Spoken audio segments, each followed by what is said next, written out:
Ngomong-ngomong masalah perhajian, saya sempat terfikirkan untuk membahas sebuah tragedi yang pernah terjadi sekira tahun 1974 tentang peristiwa kecelakaan pesawat terbang Martin Air yang membawa 189 calon jemaah haji asal Indonesia yang pesawatnya menabrak atau mengalami kecelakaan di sebuah perbukitan yang dianggap suci bagi penduduk lokal, namanya Bukit Tujuh Perawan. Kabar tentang tragedi ini mungkin sudah banyak ya yang memberitakannya. Namun jangan khawatir, kisah ini tetap masih asik untuk kita bahas bersama-sama. Dan dari kisah ini semoga kita bisa meningkatkan kewaspadaan kita terhadap segala sesuatu yang mungkin saja bisa mengancam kita kapanpun dan dimanapun kita berada.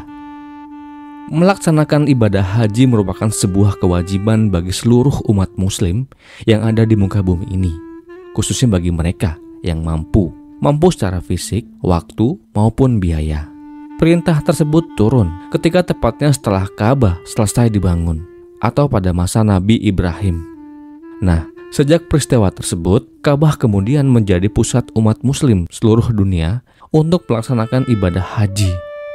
Sejarah naik haji yang ada di negara kita Indonesia dimulai sejak zaman kolonial Belanda, di mana pada saat itu peserta-peserta haji yang berniat untuk menjalankan kewajibannya diatur secara penuh oleh pemerintah kolonial Belanda saat itu. Di masa itu segala regulasi dan perizinannya diatur penuh oleh pemerintah kolonial, termasuk kendaraan apa yang akan digunakan sebagai alat transportasi penunjang aktivitas perhajian saat itu. Saat itu pemerintah kolonial menyediakan transportasi kapal layar sebagai kendaraan jemaah haji menuju Tanah Suci. Terbayangkan berapa lama kira-kira calon haji akan sampai ke Tanah Suci? Dikatakan saat itu, calon haji yang menggunakan sarana kapal layar akan sampai di kota suci sekitar 6 bulan setelah keberangkatan. Di zaman itu sarana dan prasarana yang disediakan sungguh tidak memadai. Membludaknya calon peserta haji ditambah armada yang kurang membuat kapal yang tersedia selalu over kapasitas. Dari hal inilah muncullah banyak sekali masalah-masalah yang mengiringi calon jemaah haji di masa itu, seperti penyakit dan peristiwa kecelakaan. Keberangkatan calon jemaah haji asal Indonesia dengan menggunakan pesawat terbang pertama kali dilaksanakan sekitar tahun 1952, di mana setelah dilaksanakan penerbangan haji untuk pertama kalinya, terbentuklah sebuah naungan untuk mengatur segala lalu lintas perhajian di kala itu. Namanya PT Pelayaran Muslim. Dari perusahaan tersebut, peserta haji mulai dibatasi dengan sistem kuota. Yang terbukti, dengan sistem semacam ini akan bisa membenahi jumlah peserta haji saat itu. Setelah adanya peraturan sistem kuota ini, otomatis membuat jumlah peserta haji turun secara drastis. Semua calon haji diwajibkan mendaftarkan dirinya sebelum pergi ke Tanah Suci terlebih dahulu. Selain itu, dengan sistem kuota seperti ini, kala itu ongkos haji pun menjadi naik, di mana pada saat itu ongkos naik haji dengan menggunakan kapal laut adalah Rp7.500. Sedangkan dengan menggunakan pesawat terbang, ongkosnya naik menjadi Rp17.000. Seiring waktu yang berjalan, perkembangan sistem keberangkatan haji di negara kita terus berkembang. Namun di tengah perkembangannya, dunia perhajian negeri ini sempat mengalami kedukaan yang sungguh mendalam atas kejadian yang menimpa sebuah pesawat terbang Martin Air DC-8 yang mengalami kecelakaan di tahun 1974 di Sri Lanka. Peristiwa ini menewaskan seluruh penumpangnya, termasuk awak kabin yang 3 diantaranya adalah mahasiswa asal Indonesia. Selain itu juga, terdapat korban yang tewas adalah seorang cucu dari sultan yang berasal dari sebuah daerah di negara kita. Lalu, apa yang menjadi penyebab kecelakaan pesawat terbang terbesar di dunia perhajian saat itu? Human error kah? Atau cuaca? Atau apa? Jadi begini. Garuda Indonesia merupakan maskapai penerbangan Indonesia yang telah mengudara sejak tahun 1949. Jasanya dalam dunia transportasi udara sudah tidak usah diragukan lagi. Sekira tahun 1970-an, Garuda Indonesia sudah memiliki rute penerbangan Eropa. Bahkan, perusahaan penerbangan yang merupakan suksesor dari KLM atau maskapai penerbangan Belanda ini sudah memiliki rute ke Saudi Arabia. Namun dikarenakan armadanya sedikit dan tidak bisa memenuhi permintaan armada penyedia haji, maka pada saat itu Garuda Indonesia mau nggak mau harus mencari cara untuk memenuhi permintaan ketersediaan armada angkut haji pada tahun 1974. Pada saat itu Garuda Indonesia menyewa atau mencarter pesawat McDonnell Douglas DC-8 milik maskapai penerbangan Martin Air Holland asal Belanda. Martin Air adalah sebuah bisnis dari KLM, maskapai penerbangan Belanda, yang dimana maskapai ini khusus melayani penerbangan charter. DC-8 merupakan pesawat terbang buatan tahun 1966 yang mulai dioperasikan pada awal-awal tahun 1970-an. Setelah menjalani proses negosiasi, kemudian sepakatlah kedua belah pihak untuk saling kerjasama dalam upaya memenuhi permintaan armada angkut haji pada saat itu. 4 Desember tahun 1974, Bandara Juanda, Surabaya, seperti biasa di musim haji pada saat itu, dipenuhi calon-calon jemaah haji yang akan melaksanakan ibadahnya di Tanah Suci. Terlihat pula, di saat itu rombongan jemaah haji berbondong-bondong mendatangi salah satu gate penerbangan yang terdapat di Bandara Juanda, Surabaya. Dari manifest penumpang, tercatat terdapat 191 penumpang yang terdiri dari 111 jemaah asal Blitar, 49 jemaah asal Sulawesi Selatan, 16 dari Lamongan, 3 dari Kalimantan Timur, dan 2 dari Surabaya, dan 9 orang yang merupakan awak pesawat terbang. Diketahui pula rombongan tersebut terdapat pula seorang cucu sultan asal Banjarmasin yang ikut dalam rombongan pesawat di kala itu. Rombongan jemaah haji yang sedianya akan melaksanakan ibadahnya itu rencananya akan mengakhiri perjalanannya di Bandara King Abdul Aziz, Saudi Arabia. Saat itu rombongan akan menaiki pesawat charteran DC-8 Martin Air dengan nomor penerbangan 138, embarkasi Surabaya. Berdasarkan jadwalnya, pesawat DC-8 Martin Air akan melakukan transit terlebih dahulu di Bandara Nike, Colombo, Sri Lanka dalam rangka untuk mengisi bahan bakar. Dikarenakan pada saat itu jarang sekali penerbangan yang melayani penerbangan langsung menuju Saudi Arabia. Mungkin dikarenakan fitur pesawat terbang dengan tangki yang lebih besar belum tersedia. Singkat cerita, setelah segala persiapan dan izin untuk melakukan penerbangan telah disetujui, berangkatlah rombongan jemaah haji asal embarkasi Surabaya tersebut tepat pukul 19.30 waktu Indonesia Barat.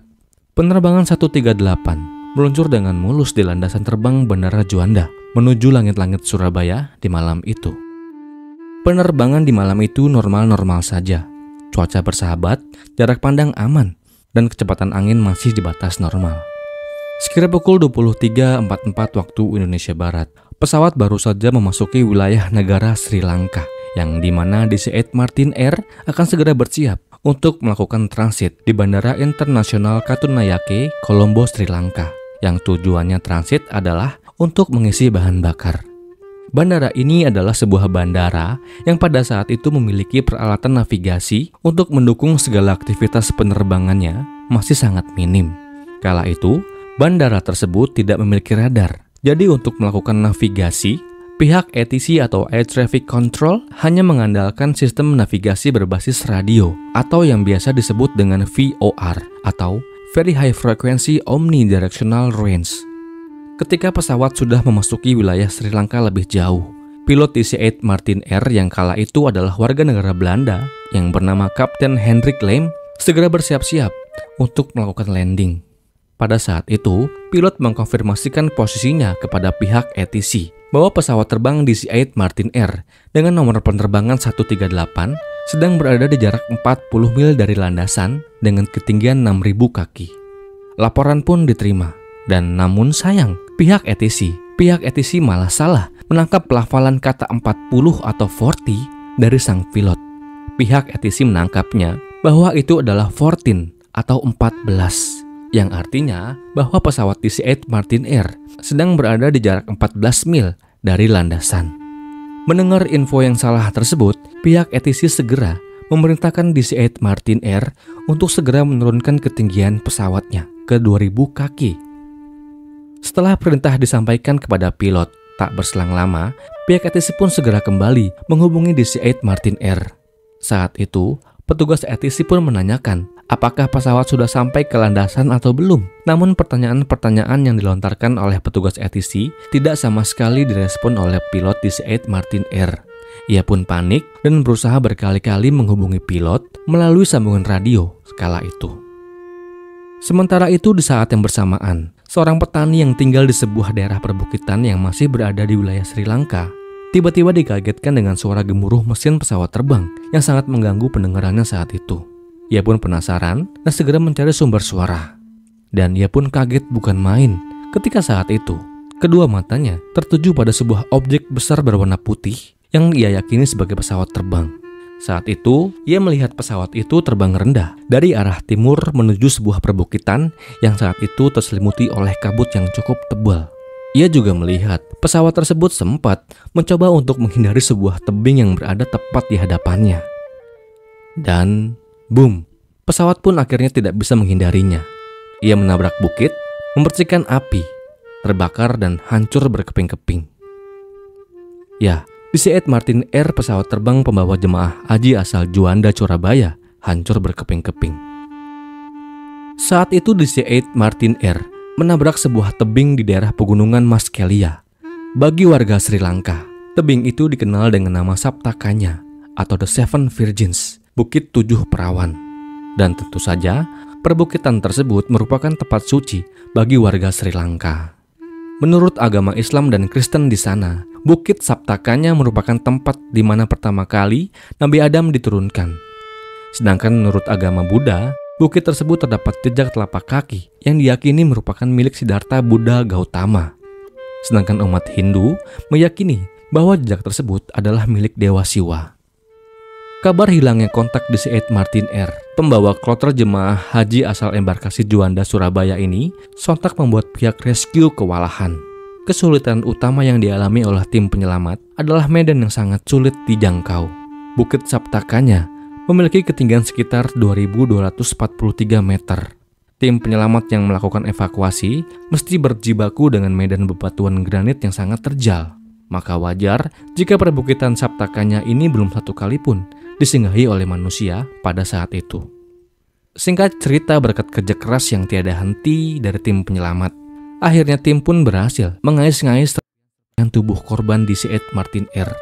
Benturan yang cukup keras ditambah ledakan yang sangat besar membuat seluruh korban DC-8 meninggal dunia dengan kondisi tubuh yang tak utuh lagi.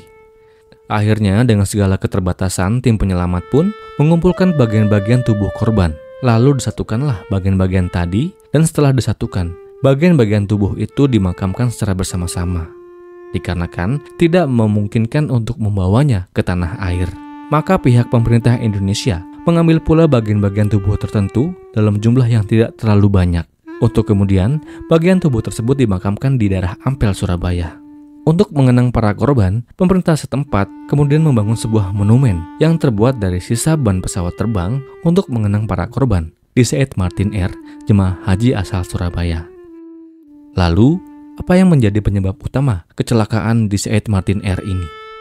Jadi begini. Penerbangan DC-8 Martin Air 138 pembawa jemaah haji Indonesia asal Surabaya ini diterbangkan oleh seorang pilot yang bernama Hendrik Lem asal Belanda. Dengan 26.000 jam penerbangan, sang kapten sudah beberapa kali merasakan landasan bandara Nike. Jadi bisa dibilang, sang kapten menguasai medan dengan sangat baik. Selain itu, DC-8 Martin Air juga diawaki oleh Robert Blomsa sebagai First Officer, Johannes Witsnen sebagai Flight Engineer, dan beberapa awak kabin. Seperti yang telah saya sebutkan di atas, bahwa miskomunikasi adalah penyebab kecelakaan DC-8 Martin Air. Informasi yang seharusnya adalah 40 mil diterjemahkan menjadi 14 mil. Yang kemudian atas informasi tersebut, pihak ATC memberitakan pilot untuk segera menurunkan ketinggian pesawat di hari itu. Dari berbagai laporan resmi menyebutkan bahwa pesawat tersebut terbang terlalu rendah dari yang seharusnya 10.000 kaki menjadi hanya 2.000 kaki. Sedangkan puncak Saptakanya memiliki ketinggian 4.600 kaki. Pesawat itu dikabarkan mengalami patah sayap dan tangki bahan bakar meledak. Dan dari sinilah kebakaran hebat itu terjadi dan menewaskan seluruh penumpangnya. 191 penumpang termasuk awak pesawat dilaporkan meninggal dunia, yang mayoritas adalah jemaah haji asal embarkasi Juanda, Surabaya. Semoga tak akan pernah ada lagi peristiwa ini terulang. Dan untuk seluruh korban, semoga mendapatkan tempat di sisinya. Amin. Dan kisah ini pun berakhir.